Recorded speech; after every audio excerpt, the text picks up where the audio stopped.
only successfully reintegrate into society upon return, but also contribute significantly to wealth creation and shared prosperity.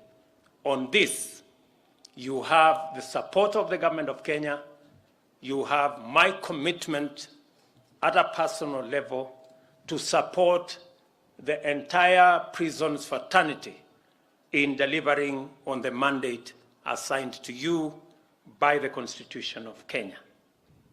Let me also commit that the infrastructure being developed, as I made a commitment, that you have a facility here that is being developed, the housing program here in Ruiru and the one in Shimolatewa.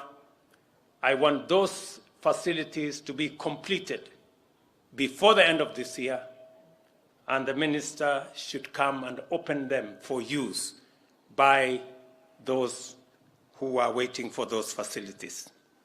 We will be discussing shortly the big program on housing with the ministry responsible so that we can deliver on our commitment on improving housing for all our prison servicemen, officers, and commanders. Let me also ask you, as you look into the big space available to you to correct, to provide correctional service, to rehabilitate those who are offenders, and to reform them so that they can reintegrate into society, that we must, as a nation, continuously look out for those who want to abuse, even the religious sector, people who are masquerading as religious people, yet what they do is contrary to the teachings and to the beliefs of religion, whether they are Christians, Muslim, or indeed any other religion. What we are seeing in Kilifi, in Shakahola, is akin to terrorists.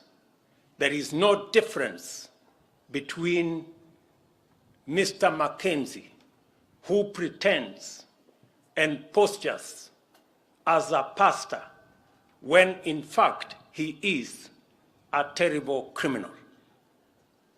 Terrorists use religion to advance their heinous acts. People like Mr. Mackenzi are using religion to do exactly the same thing. I want to say that the government of Kenya, and I have instructed the agencies responsible to take up the matter and to get to the root cause and to the bottom of the activities of religious or people who want to use religion to advance weird, unacceptable ideology in the Republic of Kenya that is causing unnecessary loss of life. Let me also say that any religious group that preaches against the tenets of the Constitution, any religious institution that teaches against seeking medical attention or going to school, those responsible should be prosecuted.